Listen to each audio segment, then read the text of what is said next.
Hello बच्चों। आज हम लोग व्यवसायिक अध्ययन के अंतर्गत दूसरे पार्ट का अध्ययन करेंगे जिसका नाम है प्रबंध के सिद्धांत, प्रिंसिपल्स ऑफ मैनेजमेंट। तो सबसे पहले प्रश्न ये उठता है कि सिद्धांत का क्या अर्थ है, और फिर दूसरा हम देखेंगे कि प्रबंध के सिद्धांत किसे कहते हैं। उसकी हम लोग प्रकृति के बारे में देखेंगे, उसके महत्व के बारे में भी देखेंगे, और साथ ही साथ जो प्रबंध के सिद्धांतों के जनक जिनको कहा जाता है हेनरी फेयोल, उनके जीवन परिचय का भी थोड़ा सा हम लोग अध्ययन करेंगे। तो सबसे पहले आइए जानते हैं कि सिद्धांत किसे कहते हैं। किसी भी क्षेत्र में व्यवस्थित ढंग से कार्य करने के लिए कुछ नियम होते हैं, कुछ ढंग होते हैं, कुछ परंपराएं और मान्यताएं होती हैं, और इनके आधार पर काम जब हम लोग करते हैं तो बहुत ही आसानी होती है। इन्हीं परंपराओं को, मान्यताओं को सिद्धांत कहा जाता है। प्रबंध के क्षेत्र में भी प्रबंध व्यवस्था और प्रबंध की सफलता के लिए कुछ मान्यताओं के, कुछ परंपराओं के और कुछ नियमों के आधार पर काम किया जाता है, और जिनको प्रबंध के मार्गदर्शक भी कहा जाता है, और इन्हीं मार्गदर्शक को प्रबंध के सिद्धांत भी कहा जाता है। तो ये जो प्रबंध के सिद्धांत हैं, इनकी प्रकृति का अब हम लोग अध्ययन करेंगे। इनको हम प्रकृति भी कह सकते हैं और विशेषताएं भी कह सकते हैं। जैसे कि प्रबंध में कला और विज्ञान के गुण विद्यमान हैं। पिछले अध्याय में हमने इसका अध्ययन किया था। और ये जो प्रबंध के सिद्धांत हैं, ये भौतिक और रसायन के सिद्धांतों की जैसे स्थिर और निश्चित नहीं है, अर्थात इनमें परिवर्तन किया जा सकता है आवश्यकता के अनुसार या परिस्थिति के अनुसार।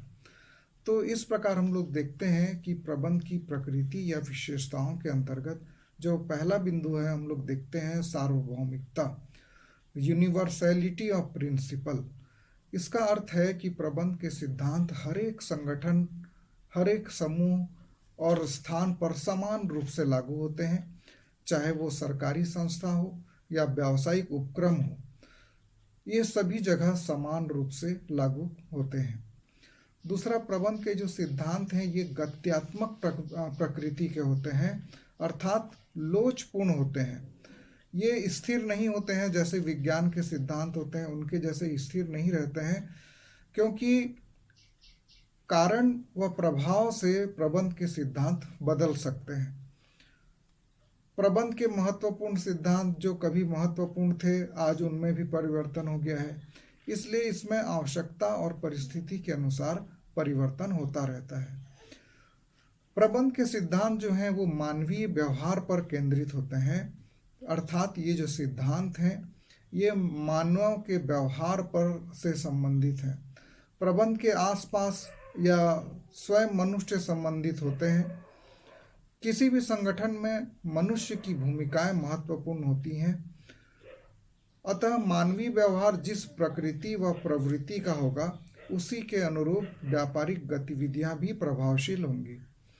इस प्रकार देखते हैं कि प्रबंध पूर्ण रूप से मानवीय व्यवहारों पर ही केंद्रित होता है।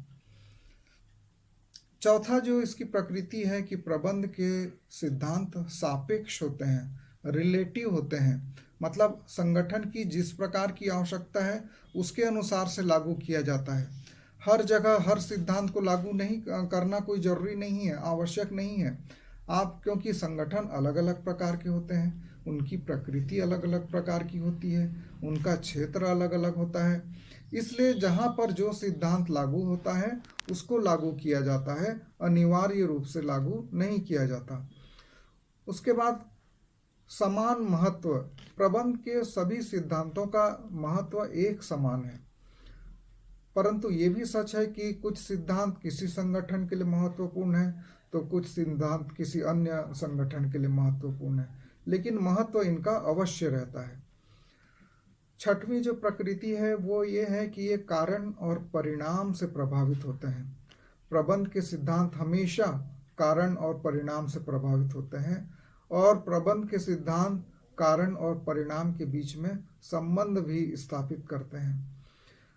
ये सिद्धांत बताते हैं कि किसी विशेष निर्णय का संस्था की गतिविधियों पर क्या प्रभाव पड़ सकता है।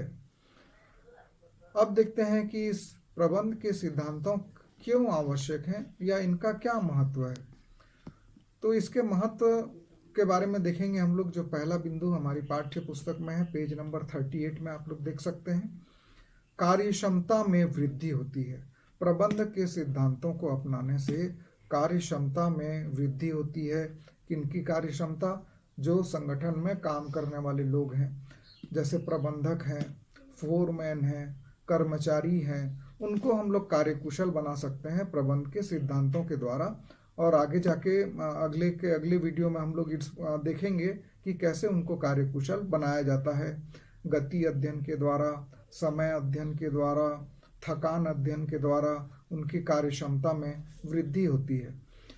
क्योंकि प्रबंध के सिद्धांतों के आधार पर श्रेष्ठ ढंग से कार्य किया जाता है, इसलिए उनकी कार्य क्षमता में वृद्धि होती है। टेलर महोदय ये बताते हैं कि प्रबंध के सिद्धांत के अनुसार जब हम लोग काम करते हैं तो एक जो श्रमिक है वो अनावश्यक हरकत बंद कर देता है और एक जो पूर्व निर्धारित विधि है उसके अनुसार से काम करता है, जिससे उसकी कार्य क्षमता में वृद्धि होती है। दूसरा, प्रबंध के जो सिद्धांत हैं वो प्रशिक्षण देने में भी सहायक हैं। सिद्धांतों से कोई भी कार्य किस प्रकार क्रमानुसार सुनिश्चित करना है, कौन सी विधि से करना है, इसकी ट्रेनिंग दी जाती है। और ट्रेनिंग के द्वारा जो भी कर्मचारी हैं वो बिल्कुल प्रशिक्षित हो जाते हैं, जिससे उत्पादन का कार्य बहुत बढ़ जाता है। और प्रशिक्षण भी नियमबद्ध होता है, उसके भी नियम कानून होते हैं। उसके बाद प्रबंध का विस्तृत ज्ञान हो जाता है। प्रबंध के सिद्धांतों के द्वारा ही प्रबंध को परिभाषित कर सकते हैं। प्रबंध क्या है, इसके विस्तृत ज्ञान सिद्धांतों के अध्ययन से हम लोग को पता चलता है। चौथी जो इसका महत्व है, चौथा महत्व है, अनुसंधान में बहुत सुविधा होती है। प्रबंध के क्षेत्र में अनुसंधान करते समय प्रबंध के सिद्धांत बहुत ही महत्वपूर्ण सिद्ध होते हैं। इन सिद्धांतों के माध्यम से कर्मचारियों, श्रमिकों की वस्तु स्थिति ज्ञात की जा सकती है। और इसके लिए टेलर ने जो प्रयोगों का सिद्धांत प्रतिपादित किया है वो बहुत महत्वपूर्ण है, क्योंकि प्रयोग के आधार पर फिर सिद्धांतों का निर्माण किया जाता है। और अनुसंधान का हर संगठन में बहुत महत्व है। हम लोग देखे हैं कि आजकल प्रत्येक दिन एक नए आविष्कार के साथ हमारा सूर्य उदय होता है। रोज नई नई खोज की जाती हैं, नई नई सुविधाओं के साथ वस्तुएं बाजार में आती हैं। चूँकि ग्राहक भी नई वस्तुओं की खोज में रहता है, उसे नई तकनीक चाहिए, नई सुविधाएं चाहिए। इसीलिए आज के युग में हर व्यावसायिक उपक्रम में एक अनुसंधान विभाग अलग से स्थापित किया जाता है, जहां लगातार इस बात की खोज होती रहती है कि और कौन सी नई तकनीक विकसित की जाए और अपने उपभोक्ताओं को और कौन सी नई सुविधा प्रदान की जाए। तो इस कड़ी में भी हम देखते हैं कि प्रबंध के सिद्धांत बहुत ही महत्वपूर्ण सिद्ध होते हैं। उसके बाद पांचवा जो इसका महत्व है वो है सामाजिक लाभ। चूंकि समाज में ही सभी लोग रहते हैं, जो संगठन के लोग होते हैं, जैसे श्रमिक है, कर्मचारी है, क्रेता हैं, विक्रेता हैं, व्यवसायी हैं, प्रबंधक हैं, ये सब समाज में रहते हैं। और चूंकि इनका जब विकास होता है तो समाज का भी विकास होता है। इन सिद्धांतों का सामाजिक एवं व्यावसायिक व्यवहार पर भी प्रत्यक्ष प्रभाव पड़ता है। अगर इन सिद्धांतों के आधार पर मानवीय व्यवहार का भी अध्ययन किया जाता है और इन सिद्धांतों के द्वारा समाज के सभी वर्गों के हितों को ध्यान में रखा जा सकता है। अब एक महान जो प्रबंध शास्त्री हुए हेनरी फेयोल, मैंने आपको बताया था प्रबंध के सिद्धांतों का जन्मदाता कहा गया है हेनरी फेयोल को। तो इनके थोड़ा सा जीवन परिचय का हम लोग अध्ययन करेंगे।